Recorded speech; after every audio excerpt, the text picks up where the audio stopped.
Before there's a single mention of rebellion, before Mount Hermon, before the oath, before any of the chaos everyone associates with this story, the Book of Enoch describes the Watchers doing something almost nobody talks about: their job. Before they were the villains of this story, they were appointed to it, given a role, a function, a reason to exist in relation to humanity at all. Almost every retelling skips straight to the fall. Almost nobody asks what they were actually supposed to be doing first. We're not going to tell you angels are currently monitoring your house. What we are going to do is walk through what the Book of Enoch and the wider tradition surrounding it actually says the Watcher's original function was before anything went wrong, and let you sit with how specific and how easily corrupted that original job description really was. If you're the kind of person who wants the origin, not just the ending, subscribe. That's the whole reason this channel exists. Start outside Enoch entirely, because the term Watcher doesn't originate there. It shows up earlier in the book of Daniel, in a passage most casual readers of the Bible skim right past. Chapter 4 describes King Nebuchadnezzar recounting a dream in which he sees a watcher, a holy one, coming down from heaven, who issues a decree. The term appears 3 separate times in that chapter, always paired with Holy One, always describing a being that comes down specifically to observe and to execute a heavenly decision on earth. That's the term's original job description, sitting in the text before Enoch ever expands on it. A class of heavenly being whose function is oversight, whose role is to watch what's happening below, and, when necessary, carry out a ruling based on what they see. Not soldiers, not messengers in the ordinary angelic sense, something closer to appointed magistrates stationed specifically to observe. Enoch takes that base function and builds an entire structure around it. And crucially, the text is explicit that not all watchers fell. Chapters 12 through 16 describe Enoch himself being approached after the fall by the watchers who remained faithful, asking him to serve as an intermediary, to carry a plea from the fallen watchers up to heaven, asking for mercy. Enoch agrees, delivers the plea, and comes back with God's answer, which is a direct refusal, explained at length. That detail alone tells you the office of watcher wasn't inherently corrupt. There was an intact version of it still functioning, still in heaven, still holding whatever original role the position was designed for, watching the ones who fell face judgment rather than falling alongside them. So what was that original role, specifically?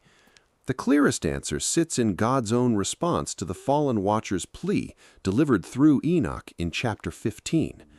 The message is unusually direct about what separates a watcher from a human, and by implication, what a watcher's job was always supposed to be.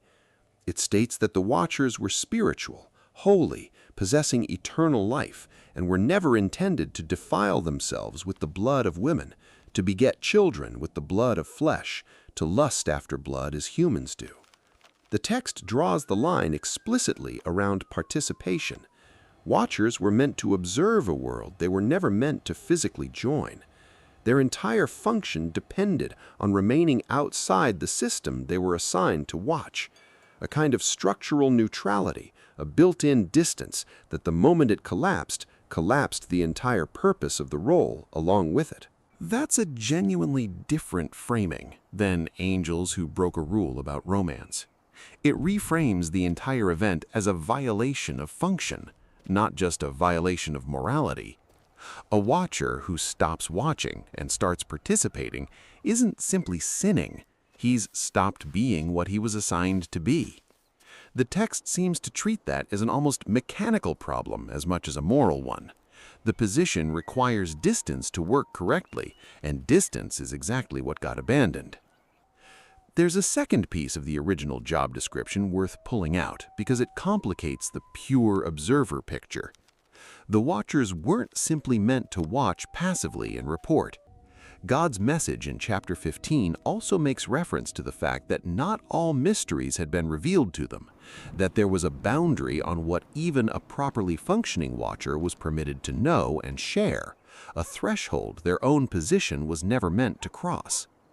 That implies a structured hierarchy of disclosure. Certain knowledge belonged to watchers, certain knowledge belonged only to God, and part of a watcher's actual function was managing that boundary correctly, knowing what could be shared with the world below and what had to be withheld, because it wasn't theirs to give away yet. When Azazel and the others began teaching metallurgy, cosmetics, astrology, and the rest, the text isn't just describing angels handing over useful information, it's describing a breach of a specifically assigned confidentiality boundary. Beings whose entire authority to interact with humanity at all was premised on knowing where that boundary sat, deciding to erase it. Put those two pieces together, a role built on maintained distance and a role built on managing a boundary of permitted disclosure, and the true mission starts to look like something closer to a containment and calibration function than a simple guardianship. Watch, but do not join. Know, but do not fully reveal. Stand close enough to observe accurately, but never close enough to participate. The entire office depended on holding two forms of restraint simultaneously, physical and informational. And the fall described in chapters 6 through 8 is really the story of both restraints failing at once in the same act by the same beings at the same moment. Here's where it's worth pausing on something that has nothing to do with ancient theology and everything to do with how observation itself behaves, because the shape of this idea shows up again in a completely unrelated field thousands of years later for entirely different reasons. In quantum mechanics, there's a well-established and heavily studied phenomenon generally referred to as the observer effect. The fact that the act of measuring certain quantum systems doesn't just record information about them, it changes the state of the system being measured. A particle's behavior is different depending on whether or not it's being observed in a way that extracts specific information from it.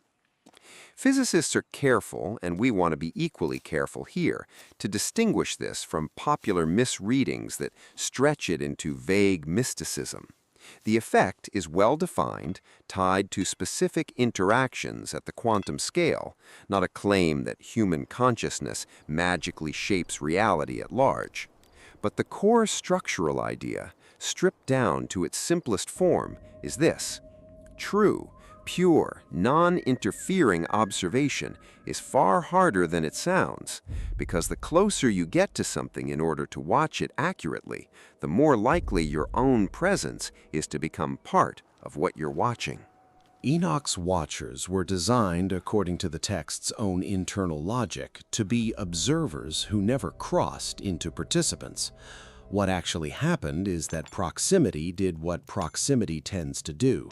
They got close enough to see clearly, and closeness turned into contact, and contact turned into involvement, and the entire premise of the role, that you could watch a system without becoming part of it, broke down completely, with consequences the text spends dozens of chapters cataloging. Whether that's a meaningful resonance with a completely unrelated principle from modern physics, or simply what happens any time you build a story around the idea of a boundary between watching and touching, is exactly the kind of question we're leaving with you rather than answering for you. There's one more layer to the true mission question worth including, because it comes from later material within the same broader tradition and adds a detail one Enoch itself doesn't fully spell out. Some later rabbinic and pseudepigraphical traditions, building on this same watcher narrative, describe the original heavenly council debating whether to create humanity at all, with certain angelic factions objecting in advance, warning that giving free will and physical bodies to a new class of being would inevitably lead to exactly the kind of corruption that eventually occurs. In some of these later retellings, it's specifically framed as watchers, appointed afterward to oversee the very species some of their own kind had voted against creating in the first place. Sent to monitor an experiment, several of them were already skeptical would work. If any version of that tradition sits anywhere near the origin of the story Enoch is drawing from, it reframes the entire mission one more time. Not simply watch over humanity, but watch over a project you were never fully convinced should have happened. Proximity to something you're already primed to have complicated feelings about. We want to be careful about the line between what the earliest text says and what later tradition layers on top of it, the same way we always try to be. The observer role, the distance requirement, the disclosure boundary, and the presence of watchers who did not fall, all of that comes directly from the oldest layers of Enoch and from Daniel's earlier use of the term. The angelic pre-creation debate is a later development within the broader tradition, not something one Enoch itself states outright, and it deserves to be labeled as later rather than original. What all of it adds up to, taken together, is a picture of the Watcher's original function that's considerably more structured, more specific, and more fragile than guardian angels who got distracted.